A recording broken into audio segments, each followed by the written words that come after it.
Senator Hawley, thanks for being here. Thank you. Thank you, Madam Chair. Thanks to Senator Lee for calling this hearing. Thanks to the witnesses. Professor Newman, let me ask you just a question or two about Amazon. You're aware of Amazon's use of independent contractors, I bet. Is that fair to say? Yes, that's fair. Amazon calls their delivery service partner program, or they should say they call their independent contractors their delivery service partner program, or DSPs. Does that sound? Are you familiar with this, broadly speaking? Yes. So these, as I understand it, this delivery service program employs about 300,000 people, and according to Amazon, none of these 300,000 people, their delivery service partner, so-called, actually work for Amazon, which is convenient because in reality, Amazon exercises enormous control over these delivery service partners. They control their contracts. They control every aspect of their business. They tell these partners, these independent contractors, which vendors to use, which routes to follow, you name it. They even monitor the performance of individual drivers. And in some cases, Amazon, unilaterally fire the driver. So my question is, does that really sound like, and your understanding of the law, does that really sound like a classic independent contractor? If the parent company is exercising that degree of control over the vendors, over the individual drivers, does that sound like a truly independent relationship to you? Well, not being a labor law expert, I'll give you my antitrust opinion. That Good. does not sound like a traditional relationship. No. Yeah, it doesn't sound like it to me either, but it does sound convenient for Amazon in a couple of respects. I mean, first, it means that if these are all independent contractors, legally speaking, they don't work for Amazon, then that means that they can't organize for work and working conditions and better wages. Is that right? I think that's right. Yeah. So it's a great setup for Amazon. It's less clear to me why it's such a great setup for their non-employees, but the folks who aren't technically Amazon employees, but yet just happen to work every single waking hour just about for the company. Does anybody else want to weigh in on this, Ms. Cooley? Do you have any views? I'm similarly not a labor lawyer, but yes, I can see why that would be concerning. Don't you think that it also gives Amazon an advantage over other companies like UPS? I mean, UPS employs their drivers. They have to be responsive to their drivers. They have to negotiate with them.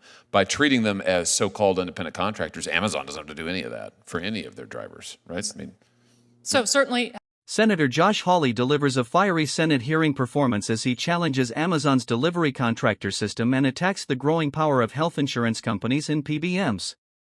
During the hearing, Hawley questions whether Amazon's DSP drivers are truly independent contractors and argues that corporate control over workers may be hurting competition and labor rights.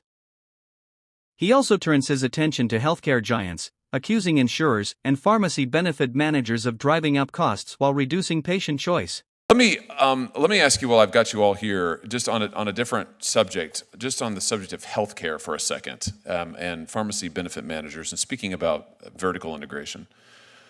Why is it that why should health insurance companies be able to buy up the PBMs and also buy up the pharmacies, so that the PBM, as I understand it, is supposed to negotiate with the insurer and with the pharmaceutical companies in order to get better prices. But if the insurance company owns the PBM and they own the pharmacies, and in some cases they own the doctor's practices, I mean, who's really benefiting? Is that a good thing for patients? Do any of you think? I mean, is that degree of vertical integration, is that a positive thing?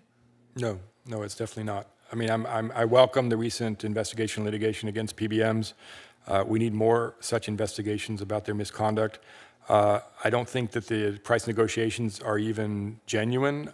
You think about all of the people that are uninsured and the price that they're supposed to pay, and then the price that is quote unquote negotiated is basically, I wouldn't say fraudulent, but basically not truly a representative of what the two prices are. Yeah, thank you for that, Professor Alford. I mean, that states my concerns very aptly. And it just seems to me that from a competition standpoint, if we are allowing this degree of integration in the healthcare market, if the insurance companies can own the PBMs, can own the pharmacies, can own the doctor's practices, in some cases now can own the hospitals, I mean, the only person who seems to benefit from that arrangement is the insurer. It's the vertical integrator.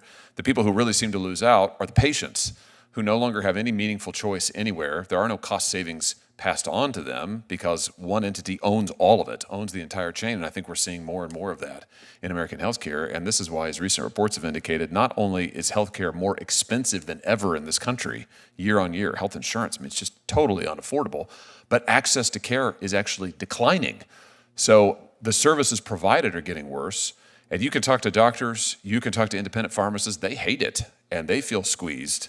And it seems to me the only people who are really doing great in this are the big-time insurance companies and the PBMs that they own. I mean, you want to add something, Professor It Graham? is useful that there's been recent legislation that has basically removed the insurance immunity from antitrust laws. And so now, all of a sudden, we're seeing the repercussions of that, and we should see more investigations against insurance companies, including health insurance. Yeah, that's terrific. And I'd like to go further. I've introduced bipartisan legislation with Senator Warren that would prevent this sort of vertical integration by insurers, PBMs, pharmacies. I think we've just got to say that this has got to stop. It is highly detrimental to patients, to cost, and to the quality of care. Thank you, Madam Chair. Please, don't forget to like, comment, and hit the subscribers button for more political updates.